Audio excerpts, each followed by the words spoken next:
Alright,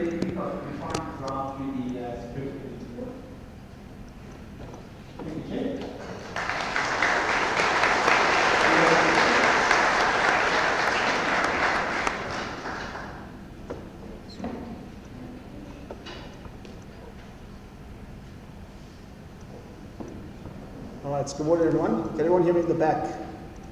Cool. Thanks for that talk, Craig. You actually scared me now, and I don't want to do anything on the internet anymore. Alright, so my name is Manuel, also known as Manny. My colleague is Quibus, and he'll be playing a role in the demo as well. And we have a demo set up for you where I'm the attacker and Quibus is the victim.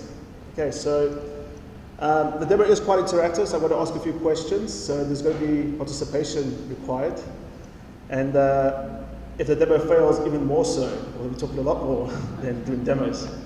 All right, so before I start, if you just look on my screen here, I'm going to send an email now to Quibus, who's logged in onto his email over there. Okay, so just to show you there's no anything going on.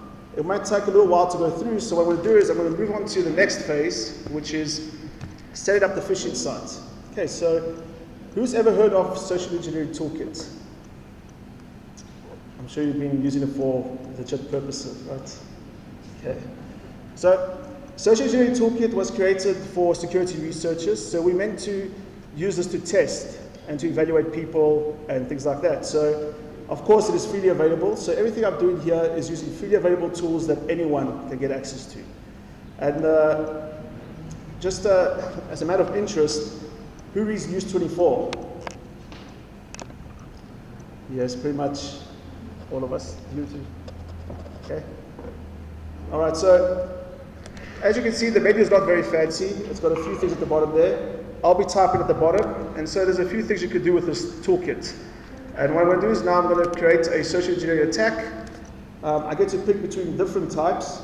Okay, so I can set up a spear-phishing attack. I could do mail-based attacks, bulk, anything like that. What I'm going to do is I'm going to actually clone a site. So I'm going to go to, and then you've got quite a wide selection of different exploits. Now, an exploit is just something that actually, let's say, exploits a vulnerability. So it does something that takes over. So if there's a weakness, it basically takes advantage of that weakness.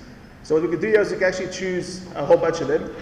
I'm going to choose Metasploit browser exploit method, which means I want to, basically, there's going to be a link that Quibus will visit, and based on that click, I'll show you what I can do. All right, so I'm going to do site cloner. This is a technical question which I don't need to explain. I might have to explain the IP address aspect of it. Who understands what is an IP address? Who knows what that is? All right. Okay, I want to ask who doesn't know what it is, so let me rather explain. So an IP address, basically every computer on the internet has this unique number that's used to identify it. So when you type www.google.com, it goes to a specific number, looks at a big address book, goes to the domain name server, and there's a mapping between that name and a number. All right, so what I'm typing in here is actually the number of this computer. And I hope I get it right. Okay, and I'll press enter. And I'm going to clone the News24 site. So I type news24.com, I press enter. There's a wide variety of attacks I can choose from. Okay, so there's quite a lot. There's .NET ones, Java, Internet Explorer ones, Firefox ones, PDF, Foxit PDF reader. There's a lot of exploits. I'm going to go for the Java one. Okay, mainly, why would an attacker want to use Java as opposed to, let's say, something else? What would be the advantage to an attacker? Yeah. Multi-platform, right? So that means I can have a Java exploit that will work on Mac, Linux, and Windows. So as an attacker, that's great because I've got a wider variety of attack surface, right? I don't have to worry about if you have Linux or Mac or whatever it is. Okay, so I'm gonna, now the next choice is, once Quibus clicks on the link, should I as the attacker connect back to him or should he connect back to me? What would be the best approach? Let's say, should I connect back to him? Who says I should connect to him once he's clicked the link? Who says he should connect back to me? All right, so why is that the case? No, you've already answered, and this one has a chance. Yeah.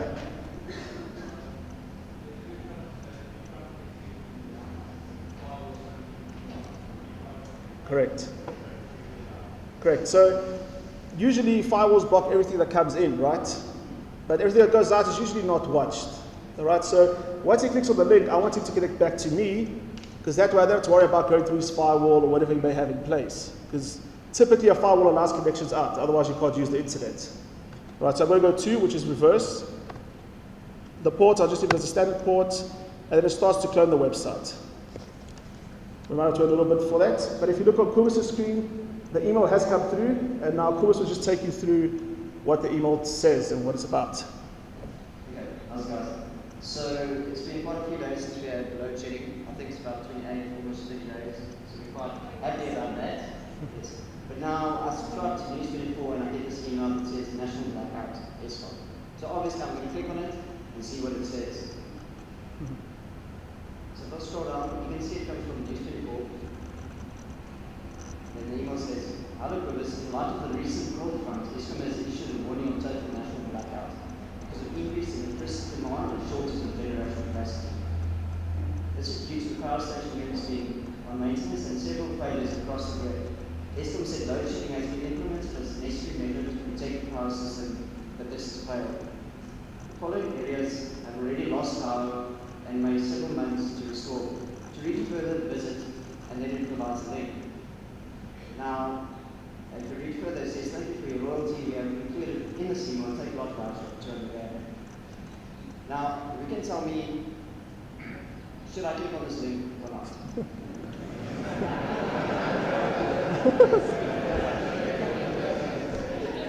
Maybe the question is, would you click on that link?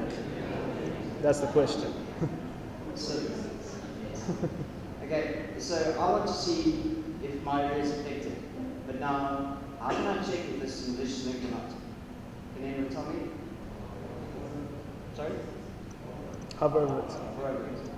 Okay, if I do, you guys can see it. The bottom corner it says HTTP 1.2.1.6.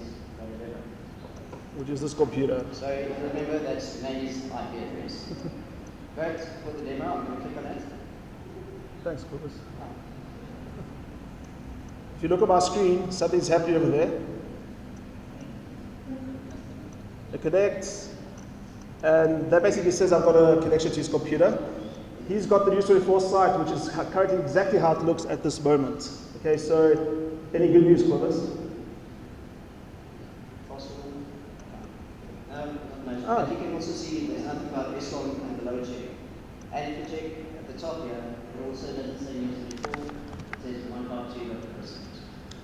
Cool, so what I'm going to do now is I'm going to type in this command which allows me to connect to his machine. Now Kubus is going to open up a very top secret document on his desktop called Top Secret.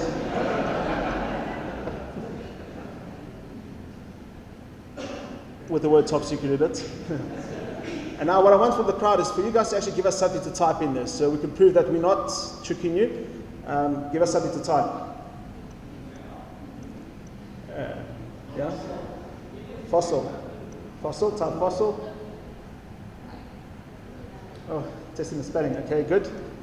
All right, so he's typed that. So what I'm going to show you now is I want to take a screenshot of his computer.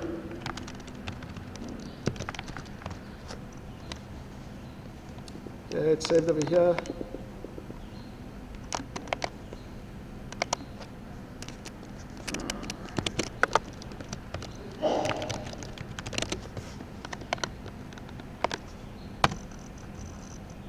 Okay, that's a screenshot of what he's currently typing, what he's doing on there, but on this computer. All right, so that's pretty cool, but it's not cool enough, I reckon. So let's try to see what else we could do. So because I've got pretty much, because it's a Java exploit, it means that I'm sort of in a sandbox. Because Java operates in what's known as a sandbox, which means it doesn't have complete access to everything on the computer. So that's a bit of a problem. From an attacker's perspective, I want to have access to everything. Right? So what I'm going to do now is I'm going to upload another special file that I've created.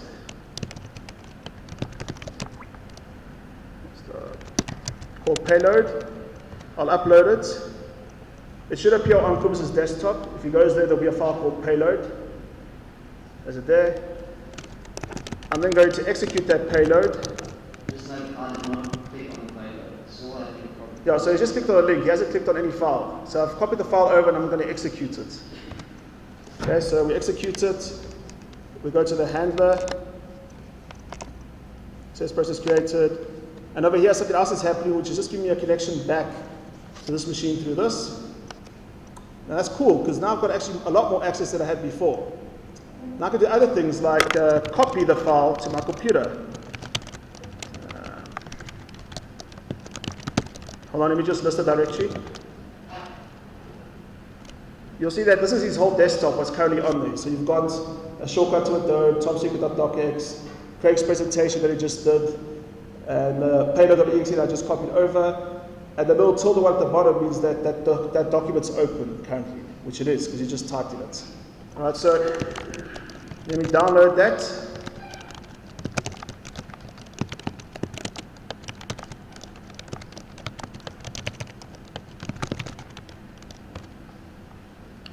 Downloading, boom, here's it over here. I open it up. Wait, I might try to open it up with Word just to be.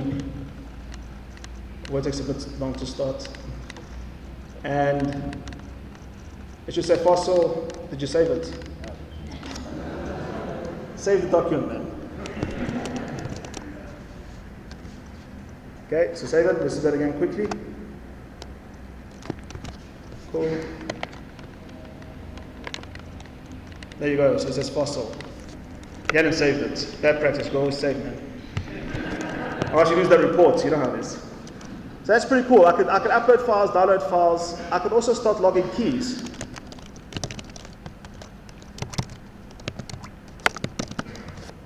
So the keylogger is on. Kobus is going to visit online banking. FNB. If you use FNB, don't worry. Everything is okay. Okay, so he's typing Kobus, his username, and give me a real password so you can really test. No, alright. So what I'll do next is I actually just dump the keys. And you'll see there, fnb.co.za, Kobus beds, this in, this is not my password. He pressed backspace because he took out the one letter. So it logs everything, all the keys, backspace, return is enter. Okay, so that's the keylogger. That's still pretty cool, but I want more. The next thing is I can actually turn on the web camera, and I can start. Other things I can do is record the sound of the room. I can do a lot of other stuff, but I'm going to turn on the webcam and let's see how that looks. The webcam is always a touch and go one, but usually works. And that's you guys. That's that camera there. It's a bit blurry. That's pretty much the room as we currently have it, with the guys waving at the back. Got to focus. Yeah. With the refresh rate, you can't really see it, but that is the web camera. If you just cover it.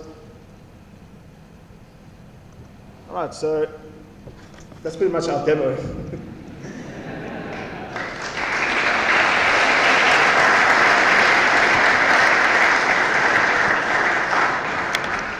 Cool, so while Kobus goes off, Julio's going to come on now.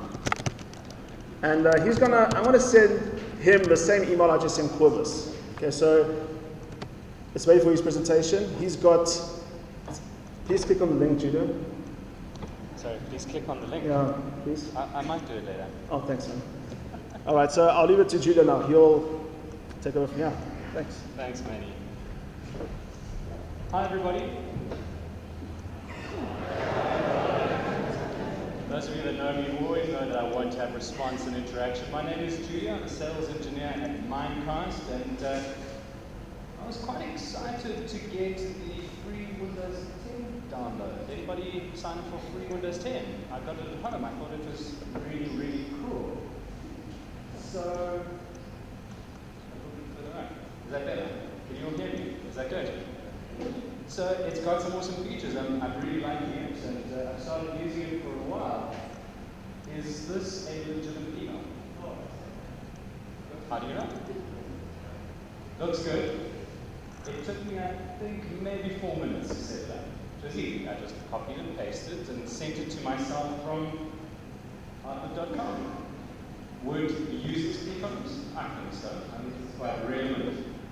And if Manny were to have sent me the News 24 email, I think it would also be a little bit more of an interesting exercise. So lucky he has set it up. So what happens when users click? I think that's what we also need to work out.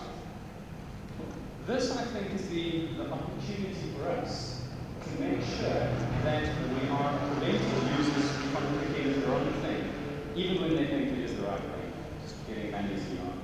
There it is. Does that look the same? Same as the one we got a little bit earlier, right? All pretty much looks the same. Should I click on the link? Yes, here you are. Thank you. That's the kind of interaction that we want. And now we're just waiting for the web browser to open. Where is it? Where is my web browser now?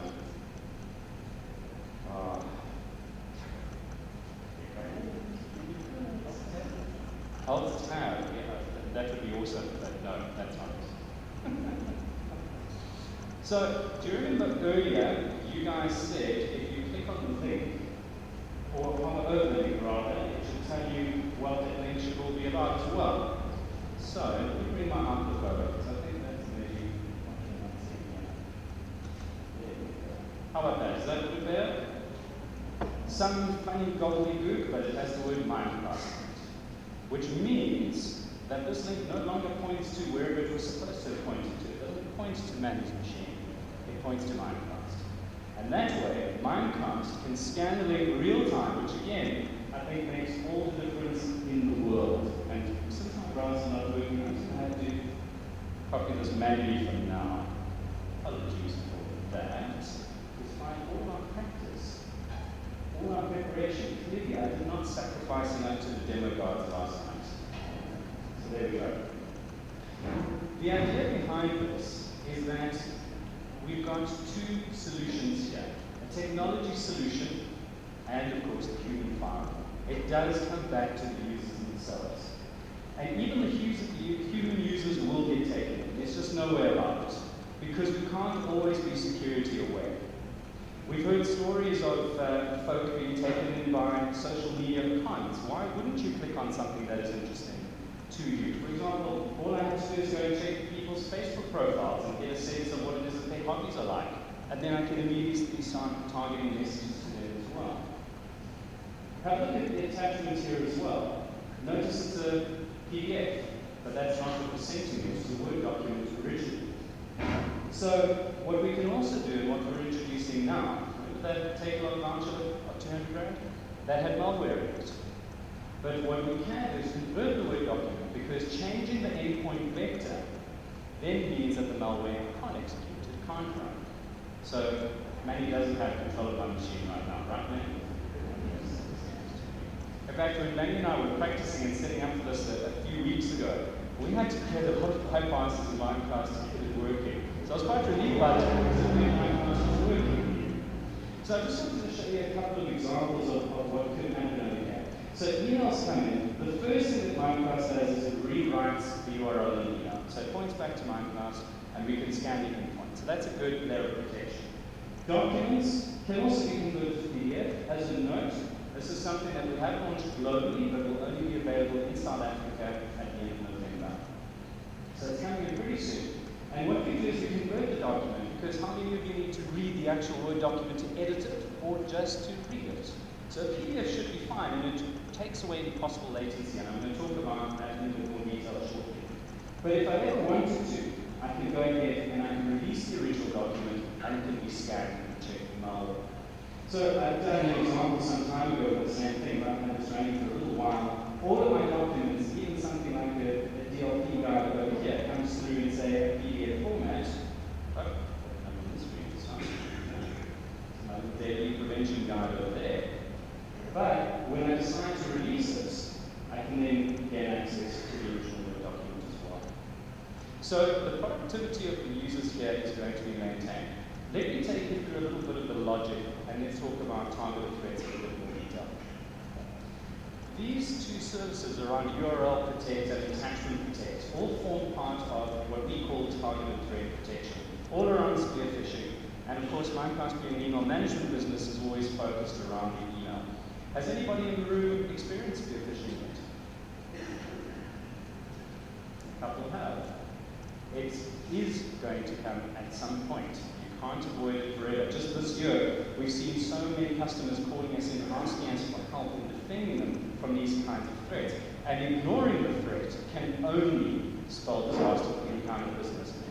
The risk is only ever increasing. It's growing over time. And even the biggest and savviest organizations are being called out. So we have to look at the two success factors around something like spear-phishing. The technology plays a part, but the human themselves, they're the ones that need to be able to stop this. How many of you are still clicking on those emails for, I don't know, free pharmaceuticals, or those $20 million that are sitting in a bank account somewhere that you can get part of? I think users are starting to realize a regular spam that targeted spear-phishing attacks does it. So exploiting the weaknesses, as we saw today, has a far-reaching impact. It goes just beyond what's on my machine. It goes straight through into the corporation's network, which is really the biggest problem of all. So let's have a look at the anatomy of attack. What we see specifically is that email is the vector of attack of choice. Why not? It's so easy to do. You can do it from anywhere and send it across the internet. And typically, spear-phishing works through either malicious URLs or the weaponized email attachments themselves that contain the compromised content. So clicking through to the compromised website can steal credentials and gain access to systems, as we saw in the Webcam presentation earlier. And I think the thing that gets me is you only need that one click. One user in the entire business clicks once, and that's it. Gates are open. So we have to look at some statistics around this. What we're seeing with the attacks is typically there's a 50% chance that an email click is opened within the first hour of having received an email. So you also need to think about the rapid response time here. And the median to click, therefore, is just 1 minute and 22 seconds per email. Quite something. The problem goes, we're seeing a 233% increase in the last year alone. It's really quite something. So weaponized attachments could be problems, but it could be any kind of malicious code as well. Out of interest, across all of the emails, as we mentioned earlier, 30,000 customers who process millions of emails every single day, 40% of those contain an attachment. So it means that 80% will have the potentially vulnerable computer sciences, as you can see in these statistics over here. Probably today you've sent an email with an attachment already, just by being through. So think about how many possible dangers are affected. And in fact, we could look at a couple of real-world examples to appreciate how these attacks actually happen. Did anyone hear about this attack on Target, which was one of the retail businesses very big in the States specifically? So the attackers gain access to a spear-phishing attack on a subcontractor's product, so something to do with air conditioning, as an example. So they use the supply as a stepping stone onto the target network. Then they compromised the point-of-sale systems. They start up to 110 million credit and debit card details. Very easy to do, especially when you consider it's just one click. And then, of course, there was RSA. This one was industry famous because specifically it was a security organization. But in this instance, low-level employees were targeted. And the email subject, you've got to like this, 2011 recruitment. Who wouldn't click on that? In fact, we internally at Mimecast also did a recent test and we sent out salary information and attachment from the CEO. Come on, why would the CEO reach out to me here in South Africa for a global business to tell me about a salary review? We need to educate the users about those kinds of possible risks. Ooh, my browser's opening up. Finally. That got there too. So again, all it took was a simple click for the weaponized Excel file, and the attackers could harvest all the credentials and make up the food chain within RSA. And of course, that gained access to sensitive IP and algorithms for their customers who were using those security systems. So the reputational damage alone must have been absolutely astronomical. It's probably still not fully calculated. So in the traditional space, who has an antivirus? Everybody has. Just one? More than one. So we have to know that the standard security gateways, they can't stop absolutely everything. You have to have more than one all the time. And spear-phishing emails are now being designed to work through these point-in-time checks. So I think the malicious links being activated only once they're in the inbox is quite an interesting prospect. But what happens if you pull an email out from 3 months ago and then click the link? It has to be scanned real time. You can't expect that site still to be cleaned up. And not only that, but the protection is then only extended to devices on the network. How many of you have a personal device that accesses company information and you do it from home or working remote? So a second layer of defense has to be in place to protect across all devices in or outside the network. This is where we started off with URL Protect. It's a product that's been around for over a year now, nearly 2 years in fact. And as you can see from this flow, what happens is we rewrite all the URLs in an email as they come into Mimecast. Of course, you can have full control of that, so you can override the rewrite itself, you can whitelist, blacklist addresses, and those kinds of things, all of that is possible. But what it means is at any point when the user retrieves the email from the perpetual archive, or they open it up, it performs a real-time click there. Remember, the website could have been compromised today. This News24 website could have been an example of that. Or it could be compromised a week from now and then cleaned up. So I think for me the most important part is what I call DUE. You know how we in IT love our acronyms. Dynamic User Education. It's when they click, that's when you need to catch them. That's when you need to remind them of the possible dangers. Not after the fact. By then, the horse has already bolted from the stable. So the human firewall all actually comes down to security awareness, vigilance, ongoing training. Right now, do you know which of your users are clicking on links? It's very difficult to pinpoint that. So we have to provide a lot of information around that, and Mimecast has the metrics and analytics to help build the awareness. You can draw logs. You can tell if a person in accounts just clicks through to all these malicious sites. You can get the report and you can address it with them. So the evolution of the target threat protection product set is going to be the attachment protect, as I mentioned earlier.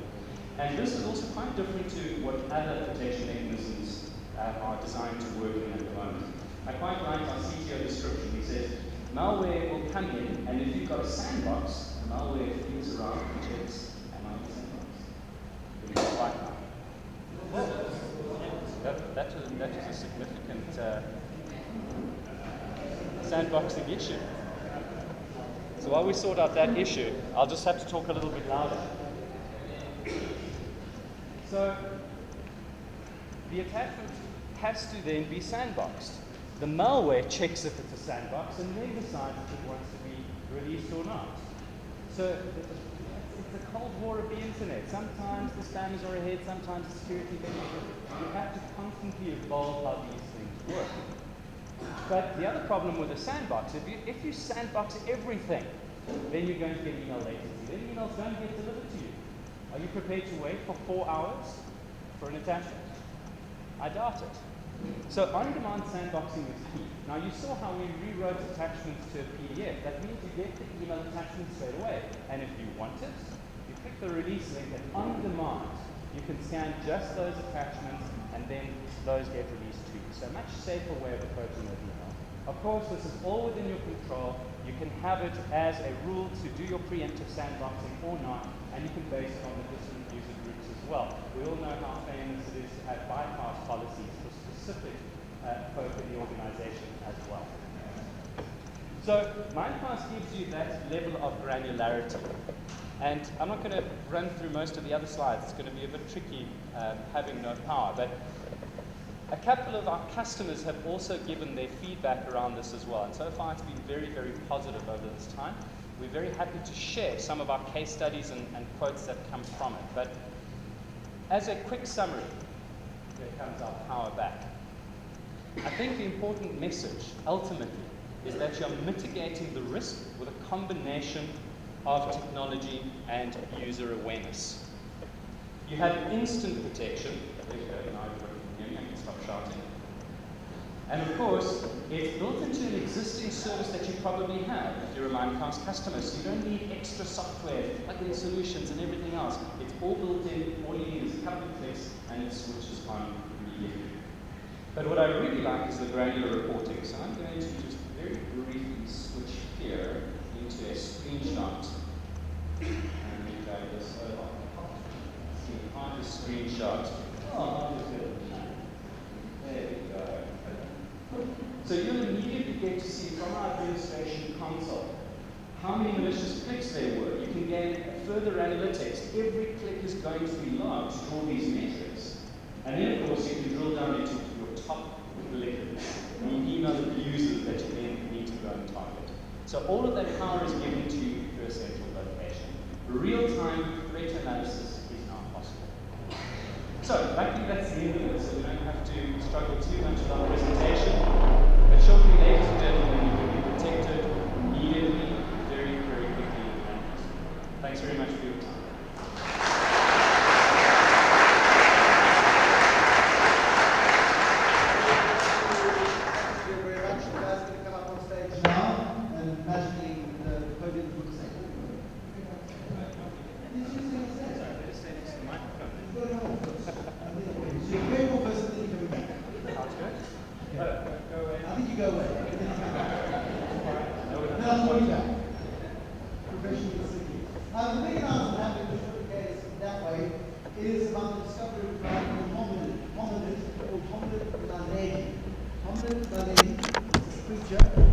Human life, we're not sure where this is becoming. The hominid millions of years ago before we